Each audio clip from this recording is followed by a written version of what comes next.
Hello and welcome to Meet Our Makers, an artist interview podcast produced in association with Beats Per Minute.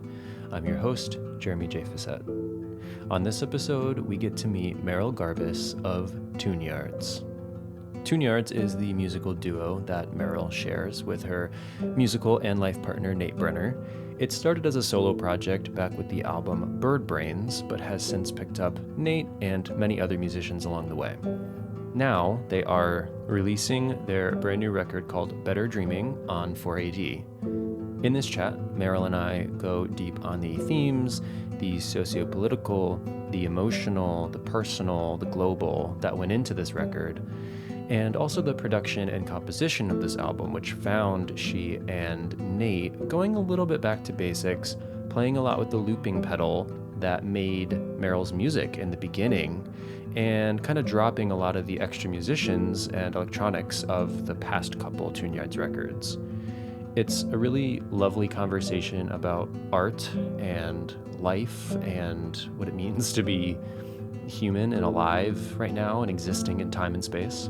I also do take my opportunity to finally make good on an anecdote I have told many times on this show about the little card that Merrill put in the debut Tune-Yards record packaging, and to tell her basically what that sentiment on it meant to me as a budding indie DIY musician. And I think you'd get a lot out of it, even devoid of the Tune-Yards of it all, because it's just a really good conversation, if I do say so myself.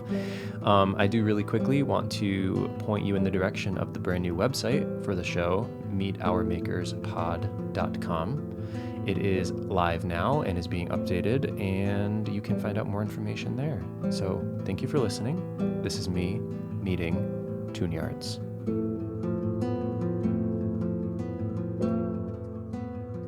My pleasure. It's been an odd pleasure to just get to talk with human beings voice to voice in anticipation of a new record or celebration of a new record, and I've missed it. Talking to human beings.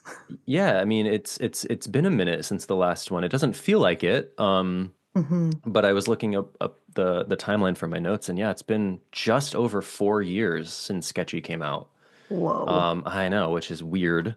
It's so funny. We always do it in high school degrees. It's always about 4 years, even though we're like, we should get one out sooner. Let's do it like everybody else and have a single next year and whatever. Yeah. It's always 4 freaking years. I guess it is. Yeah, I never really thought about that. I don't know. Time is flying and also crawling. So who even knows at this point? Who cares? Who cares? Who cares? So we should say the main impetus for inviting you is that, yes, you do have a new record coming out. The new Tune-Yards record, Better Dreaming, is out May 16th on Longtime Friends 4AD. And it has been a minute since Sketchy. It has been a minute, as you kind of alluded to, since you've gotten a chance to sort of delve into a record you've made and talk about it and share it with people. So how are you feeling as we kind of approach release day for you? Super great. Super good. How are we feeling? How are we today? Yeah, fascism, no problem. I'm feeling great today. Quite. Yeah, I mean, I'm feeling about the release. I'm feeling, I'm going to say cosmic. Can you hear those chimes in the background, by the way? Wait, let's a little, I think. Everyone, yeah, I heard. Yeah, I think I heard it. A little bit. So, everybody blast your volume and try to listen for these chimes. No, don't do it, because then my voice will be very loud. I was just going to say, I feel cosmic and chime because we had a lot of like mishaps, I think, along the way, which isn't it an age of interruption, as I believe I talked about in our bio for this record. It feels like an age of our plans being interrupted. And so I think we've been balancing doing some film scoring and with Boots Riley, mostly our friend and director, and having a baby and lots of different things. And as a result of a lot of different things, and the record not feeling done when we thought it was going to be done a year. See, we thought it was going to be 3 years, And then we went like, no, it's just not, it's not the best it could be. And so we took another, yeah, it took another year for it to come out after that. And as a result, back to cosmic, it feels like Hmm. cosmic timing. I mean, I'm really proud of the songs, and I really, really hope that they give people strength right now. And it feels like thematically, there are things in there that I didn't want to anticipate, but of course, I think if you kind of tap into the collective psyche when you're making art these days, it's kind of like, yeah, it kind of feels like there's stuff in there that that feels extremely apropos now, Yeah. like it or not. Yeah, I mean, I know that Tune-Yards pretty much since the beginning when it was even just you, I mean, you sort of tried to, or maybe not tried to, but sort of have wound up kind of, weaving in a lot of commentary, commenting on kind of what's going on around you, what you're witnessing, but also kind of, yeah, those larger sort of cosmic things that are going on. Um, and I mean, dare I ask, what was sort of at the forefront of your mind while these songs are being crafted, if you can even recall? Mm. Hang on, I'm gonna close this door so the chimes don't hang on one second.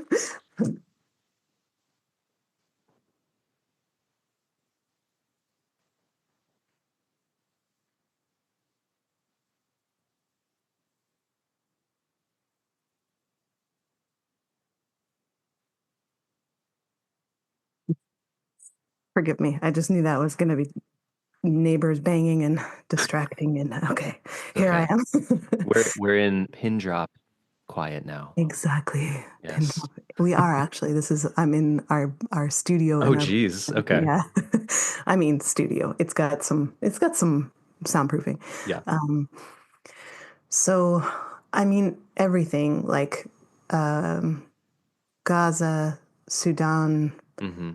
Congo, like so, and then so many just like pre-election whittling away of civil rights and whittling away of gay rights, civil whittling, Hmm. voting rights,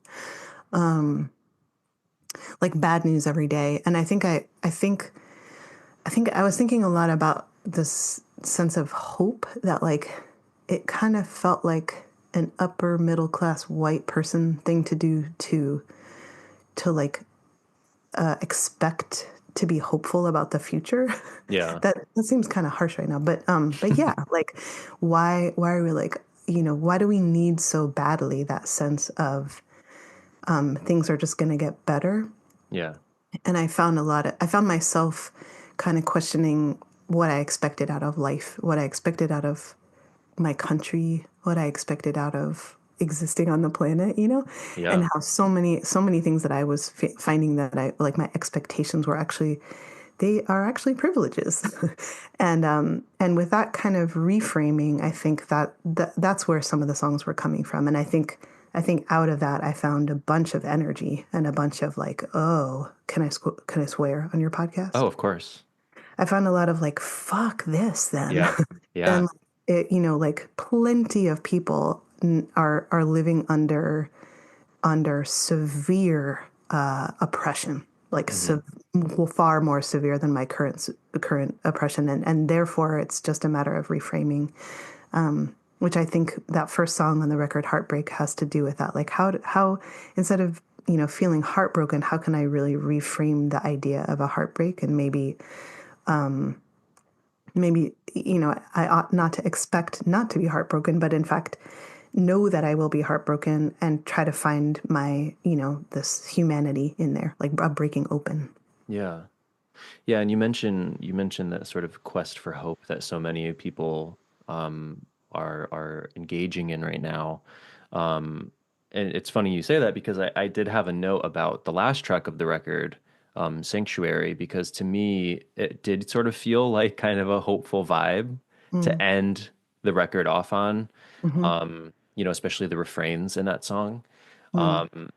Do you find yourself able to be hopeful, or do you find it like increasingly difficult? Or I guess like how do you stay afloat if we're in an hmm era, where hope is either hard to come by or sometimes feels, kind of double-edged? I wish we were doing some interviews with some European publications, and Mm-hmm. someone quoted. I wish I had written down the quote, but it was something to the effect of, "We need to give up. We need to give up hope so that we can so that there can be hope." Like, in Sure. other words, I mean, the way that I took it was like,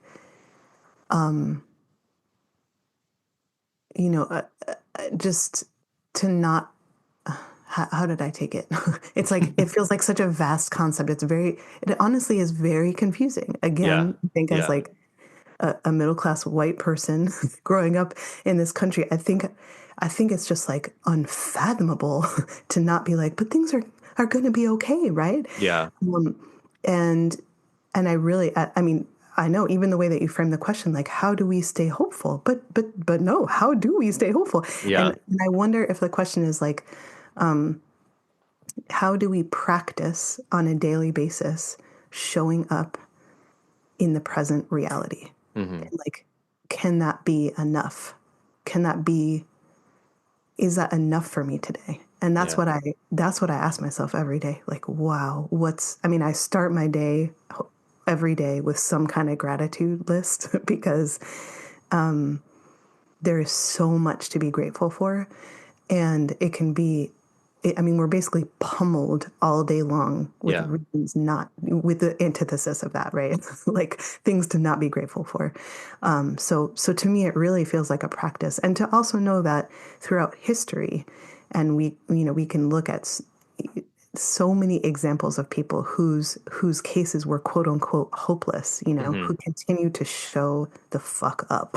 Yeah. I want to show the fuck up. Fair enough.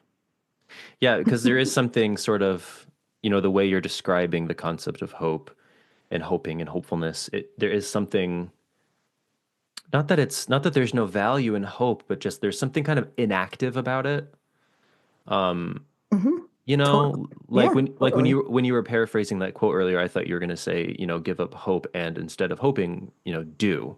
Mm-hmm. Because I feel like we spend a lot of time, yeah, kind of maybe it's specific to a certain milieu or this country or whatever, but we do spend a lot of time these days kind of going, oh, it's gonna get better, it's gonna get better, it's gonna get better. But like, first of all, there's a reality that it will get quite a bit worse first, Mm-hmm. and or a possible reality, and then there's also the reality of like, okay, but are we really just gonna cross our arms and wait around for it, Mm-hmm. Right. Right.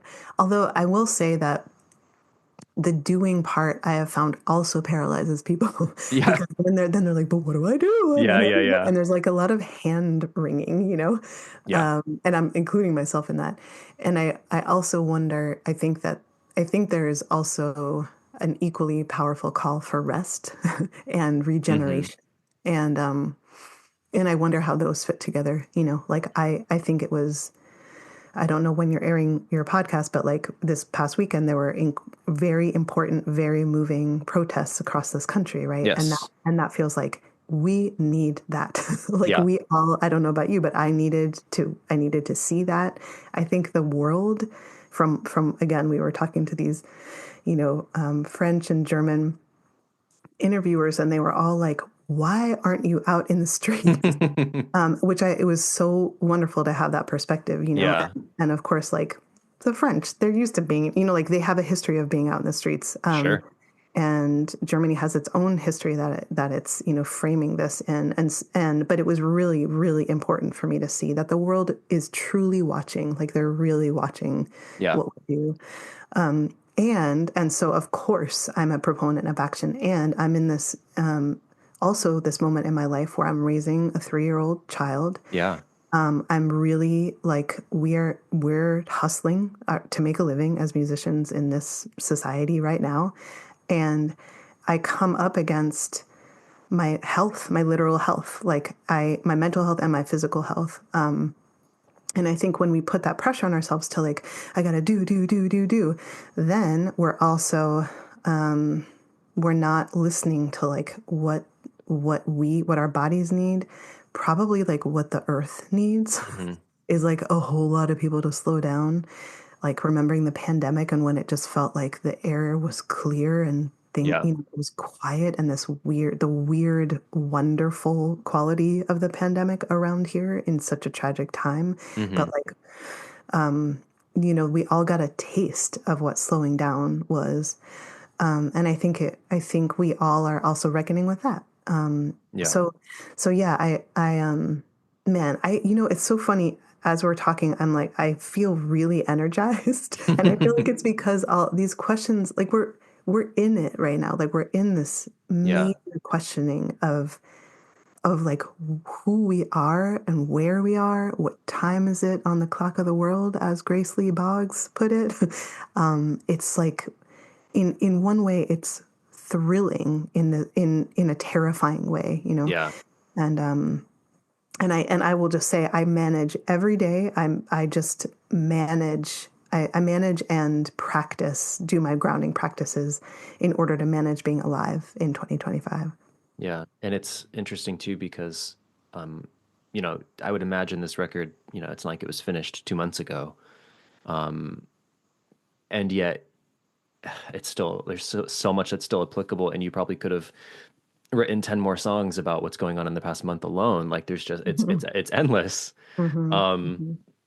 but there is a certain, I don't know, I don't want to say permanence because that sounds so hopeless, but there is a certain, glacial quality to what's going on Mm-hmm. right now. So even though you have some songs in here that are probably a couple years old, pre second Trump era, it's like it's still apropos. So Yeah. yeah. Right. Yeah.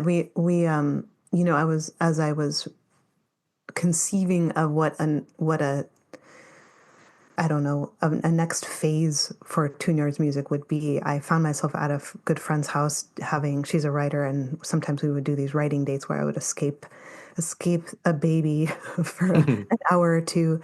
And one of the first writings I did was, it said, fight fascism with trash music. And that's because we're not alone in this. Like the world is fighting fascism. Like the world is tending toward these right-wing dictatorships, Yeah.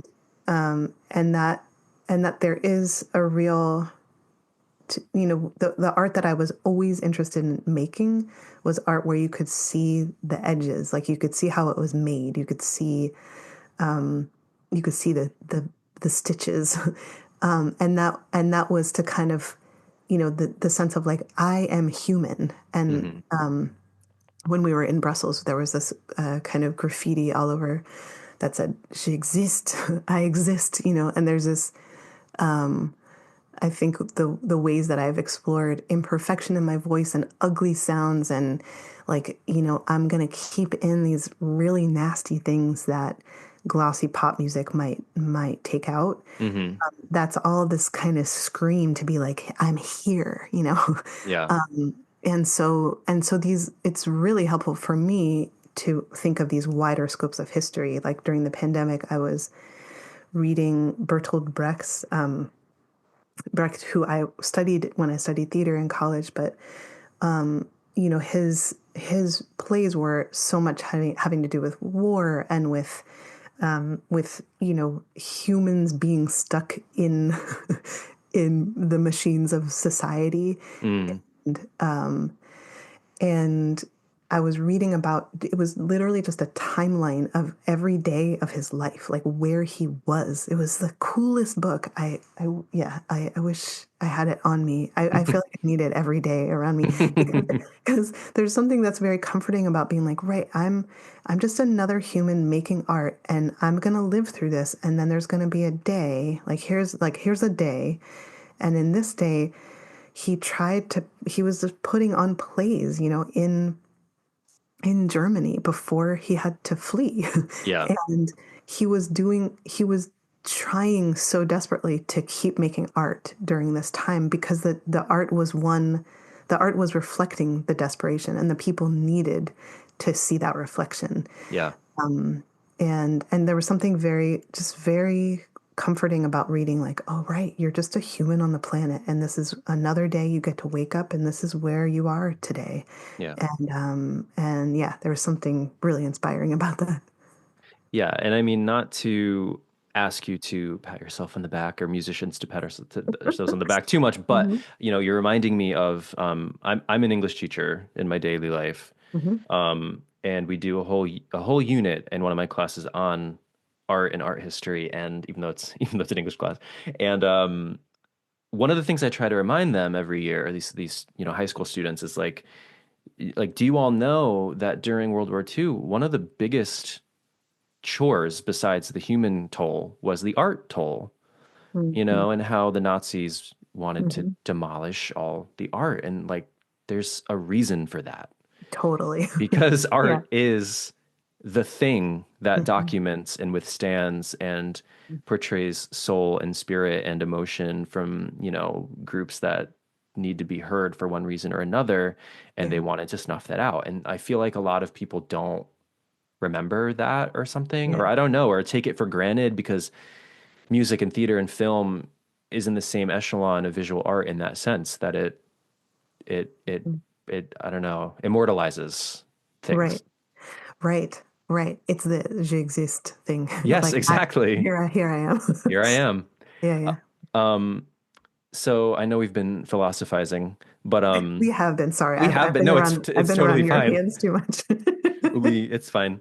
Um, but to get back to the record for a moment, I wanted to initially start with the title of the record, Better Dreaming, which I know there is a title track, but Mhm. I'm wondering if you could kind of expand maybe on that song too, but just kind of what that phrase means for you guys and why it felt like the right choice for the name of this specific album.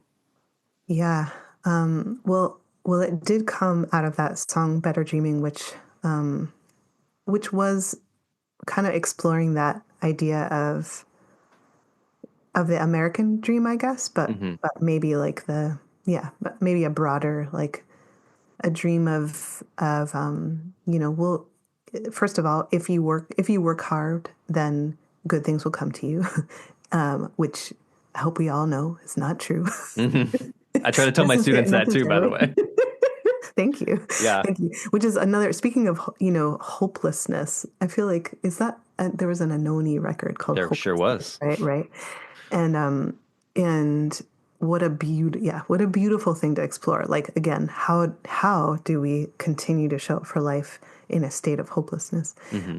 And so but really also the more, like, more of everything, more stuff, more objects, more cars, more houses, more property, more, Hmm. the sense that that's the system that we live in. And that, so that better dreaming, as a song was kind of like calling that into question, and like questioning, well, if we're going to change that dream, if we're going to shift, what's the new dream? How do we dream better? Mm. And and then I think, honestly, it's a title that felt too on the nose for me, but I was just like, I think that's where we're at. Like, I think we need better dreams. And that's just like, Yeah. and Nate, it was Nate who really argued for that title. And, I think I tend to like complicate things, get philosophical about things, and maybe make it a little too arty. And he was just like, I think rightly just said this kind of, it encompasses so much because it can mean a lot of different things. It was funny, like from a translation point of view, better dreaming, when we were talking about it overseas, they were like better dreaming, and it seems to mean like we're better off dreaming. It seemed like that was the Oh. interpretation, and I was like, whoa, that's not what I meant, but okay. Because now, usually I would say, no way, like we're not. This is not a time to dream, like you say, Yeah. it's time to act, right? But then I thought, like, well, maybe, like if we're being if we're being asked, if much of our labor is going to be replaced, for instance, will we need to get better at like leisure and boredom, big Mm. question mark, Yeah. and how to like be still and not tax the planet so much, big question mark. And so I think what I really love about it is also because I am really into ASMR and lately, and you know what? Do you talk about ASMR? No, I don't, but Okay. Sometimes if I say ASMR and the person's like, "Oh yeah, yeah, yeah, me too," oh no, I mean, or there's like total blank, like I don't know this thing that no, people I know do. what it is, but yeah. So that's one of my tools of like relaxing my nervous system is to watch these ASMR videos, which kind of, for those who don't know, just give you that tingly sensation on your skull, basically. Hmm. That's how I feel it. And just, it's like a nervous system relaxation method. And I think I never in my life before I got pregnant, I never ever valued rest. Rest was like something I had to do to make my body function okay so that I could get a lot of stuff done during the day. But rest is very new for me. Mm. And I think I like that idea in there too, that it can really be talking about again what of the value of rest and dreams, like what I think right now a lot of us are suddenly into astrology or or things that are or astrology, like my kid right now is really into planets, and I'm like, oh my God, this is amazing, because it's true. As soon as you start thinking outside of this very narrow lens of our modern world, Hmm. I think we get these very important insights into what's possible. Yeah. So for this record, I know I've read at least a couple places that you and Nate sort of, if for lack of a better word, sort of went back a bit to the way you used to make records as a duo. Hmm. With a lot of looping involved and different layering techniques. I know there are other very talented people on this record too, including Jen Wasner, who's just everywhere these days. Yeah. Love Jen. We've had her on the show Hmm. before. But what led to that decision, from kind of a nerdy sort of nuts and bolts perspective, but what led to that decision for you to kind of go back to that more stripped down setup for at least the compositions? That's a good question. It's a combination of pragmatic and what's the word for it? And creative, I guess. Mm. I From a creative point of view, I think I remembered having control of groove. Yeah. And I don't mean control, like groove is not something you really control, but I guess to really establish a rhythmic pocket and then Mm. and have that be like my particular pocket.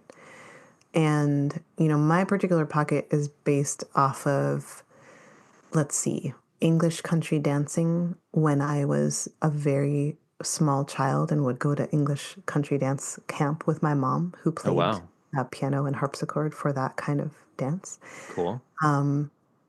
It was from old timey fiddle playing, which my dad did, which has a very specific rhythmic pocket depending on where you learned it from. It came from Michael Jackson in the 80s coming through the radio. Hmm.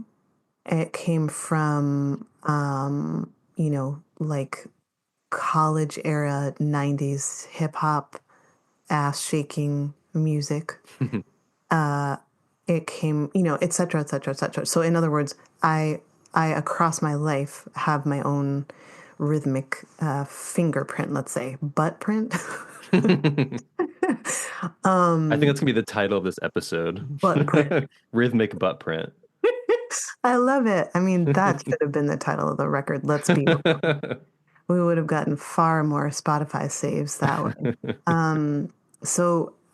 So there was a way, and the pragmatic part is that we've been touring with incredible drummer Hamir Atwal for years, and he was at a point in his life where he didn't want to be touring as much, and we are we are touring now, but we were kind of like, we're gonna write this record and do these film scores and not, couldn't promise consistency in touring Mm-hmm. either. So I think that to go back to our family unit and be like, we're it's the two of us. We live in the same house. We love each other. We can rehearse whenever we need to without scheduling very much, just with each other. We can like this might be a really good way to travel as a tight knit pack, which in this day of climate change is also very distressing from a travel point of view. Yeah. So it's kind of like the more nimble a group we can be traveling, the better. So that those are the pragmatic parts, and then I really think that I was, enjoying that sense of like, wow, what like I haven't lived in my own rhythmic pocket for a while, and Nate is so good at adapting to, Mm. of course he's creating that pocket with me, but he's really like adapting to the loops that I make, or my own funky, funky style of uneducated, untrained drumming. Very practiced, but not trained, I would say. Right, right. Yeah. So does that answer your question? Yeah, I think so. Do you typically write, because I know like the lyrics are, you write the lyrics, is that correct? Hmm. So do you typically write them first or is it way later? Oh, good question. Always a good question. It kind of comes at the same time. Yeah. Like on Limelight, it was just like that's the melody, and then like Hmm. seven fits right there. Jubilee, Jubilee. It just like kind of came out, and then I was like, what the hell does that mean? 7 years until the Jubilee. What is that? And then because we're in this mode of like, cosmic there, it just came through me and it's right there. And like, why not? 7 years sounds, I could take 7 years, like I could do 7 years until we all celebrate because something amazing happens and it just felt really good. Yeah. So it's a little bit of both. And I think that I of course love, I'm sure you can tell, I love David Byrne. We toured with David Byrne. I'm a Hmm. nerd. And like, there's a lot of his wordplay that really, kind of like using a mixture of things that I think, to paraphrase him, they don't make logical sense, but they make emotional sense. Hmm. And kind of using syllables and the play, the way that words feel musically on your tongue and in your Yeah. mouth, to create, to then inspire words that might make sense or might not make sense. And that's okay either way. English teacher says yes. It's okay, guys. Thank you. Yeah, we try to, they can be so literal. I We know try. it's really hard. It's really hard. Um, so will it just be you and Nate on stage for this touring situation? Yeah, it will. It Is sure will. is that the first time in a while that it's just been the two of you for like an extended tour? Oh my God, yeah, like since Yeah. 2010. And I will say the feedback so far that's been cool is that what's cool about it is that we do really create a very big world of sound, just the Hmm. two of us. And I think we were doing that before, but because there were three people or five people on stage, it was kind of like, well, yeah, of course it's a big sound, but now it's really cool to really push ourselves to be like, wait, how big a sonic world can we make with just the two of us Yeah. with minimal samples? Like so much of it is really happening Yeah. live. I think so. My husband and I have seen you a few times. You guys perform a few times Thank you. over the years. You're welcome. Thank you. Um, but we, sidebar shout out from Connecticut. That's where I'm based. Oh, no way. Where in Connecticut? But I say that because yeah, I am also based in Connecticut as you are also from Connecticut. Mhm. And we caught the last time I saw you was when you played a show right before Private Life came out, and you were kind of, I guess, road testing a lot of those songs, and I think it was just you two. Um, and I feel like that was the only Yeah. time that Yeah. I've seen you guys that it was just you two, because one other time was in New York, and I think you had a whole bunch of people, and then Yeah. a long, long, long time ago, you guys played Summer Stage in Central Park. We sure did. I don't remember who was on stage at that time because It it was was a like 12 years ago.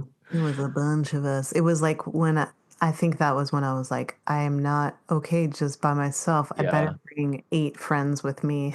I think like Who Kill had come out, maybe. I think that was kind of the era. Yeah. Because I also remember Basha Bulat played that day and St. Vincent played And that St. day. Vincent. Yeah, yeah. What a bill. I know, right? Yeah, totally. And Basha, I feel like I didn't, yeah, gosh. And Yeah. she's touring now too Yeah, I with, just had her on the show too. She's oh, lovely. really? Yeah. Oh, cool. Yeah, Yeah. I knew her in my Montreal days Mm.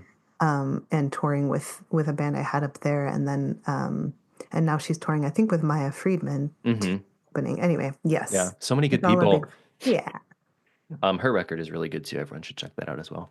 Um, but yeah, so I think it'll be fun, I think, from an audience perspective, but I would imagine also from your perspective to really get back into the just like the architecture of that, like of Hmm. building that from the ground up live in front of people. I mean, that's where you started, at least in a Tune Yards capacity. Yeah. Yeah. Yeah. And I'm better now, which is really cool. Like I can really trace like, oh, I and actually we've been watching videos of ourselves because we're trying to figure out like Yeah.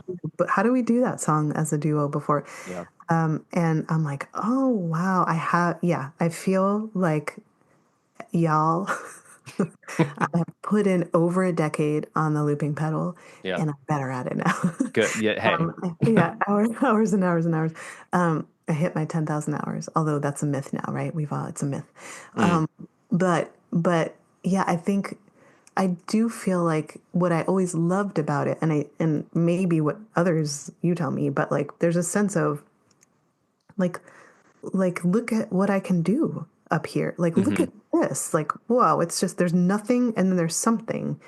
And it's not I don't mean that in like a, look what I can do, like Yeah. No, I know. ego Yeah. egocentric way. I just mean like look what we are capable of. Yeah. And I think that's why the first Tune Yards cassette on the outside was written, you can do it. Because I felt like if I can do it, you can do it, You and know, yeah. it's sorry to cut you off because No, I no. literally I have that note right next to me. Really? Because I was going to bring this up at the very end, and I know we have a slightly limited time here, so we'll just talk about it now. But yeah, I have brought this anecdote up on this show like 4 times What? because when I got the vinyl copy of Bird Brains many, many, many years ago, it was probably one of the first records that I physically owned. Um, Wow. I mean, Cool. I wasn't like 9, but it was I wasn't like a 9-year-old collecting vinyl, so it was a few years later. But um, yeah, and then out fell this card, and it says, I'm looking at it right now. It says recorded entirely through a Sony ICO ST25 voice recorder and Hmm. mixed on Audacity. You can do it. And at that time, I don't know, I was probably 14, 15, 16, somewhere in there. But at that time, I was also recording in Audacity No way. and like fumbling my way through teaching myself how Mhm. to play guitar, which similar to you, I'm a little better at now, but still like Yeah. not, I'm not a pro, but like when I was 16, I was like, how do you, Hmm. and recording shitty songs into Audacity that are probably so on some file somewhere. It would be so embarrassing. Oh my But God. I remember this note, like it's stuck with me That is because so cool. it was reassuring, to me Yeah. as this like young creative or like about to be sort of more in my creativity kind of person. Yeah. I still write music and I do hold that with me because it felt like because Bird Brains to me as a 16, 15-year-old, whatever it was really world expanding. Cool. Not to embarrass you or make you feel weird, No, but no, no. No, it means so much, because to it know. was such a strange thing to hear, and I mean that in the best possible way. Just the Yeah. format and the structure and the sound, it was like, oh well, like it can be done, and it can be done Yeah. how you want it to be done, Right. and there's no real rules, Yeah. and that was like a real watershed moment for me. So I fished this out of my copy, which I still have, for Mm. this very reason, because I was like, I've always thought if I ever get Merrill on the show, I have to bring this up. That is so amazing. And So thank you for that. Oh my God, you are so welcome. And thank you.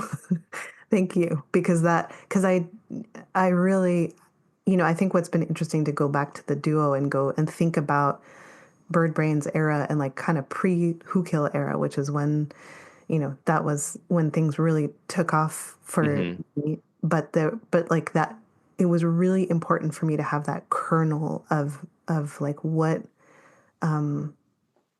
like the ethos of my band, my band, whether it was a one woman band or whether it was a 11-piece band, but like what are we doing here? And the creative project, I felt like that's what it is. You can do it. And so that means so much. And I did put so much, spirit and thought into all that. It's just like cards falling out of a vinyl record. What's going on? And they, to collectively they make a puzzle, which on one side is a wing and on the other side is a lyric. Like I put a lot of time into that, as did my friend Alex Chitty, who did the artwork for it. Anyway, it means the world that it meant something to you. Yeah, it really did. So thanks for that. All right, so we should reiterate the Tune-Yards record, new Tune-Yards record. I don't know which Tune-Yards record it is. 6th, 7th, maybe? I don't know. 6th? Okay. Better Dreaming is out May 16th on 4AD. Thank you so much, Merrill. This was such a delight for me. For me as well. Thank you so much for having me, and onwards. Onwards always. Thanks, Jeremy. All right, thank you. Have a wonderful day. You too. Okay, bye. Take care. Bye.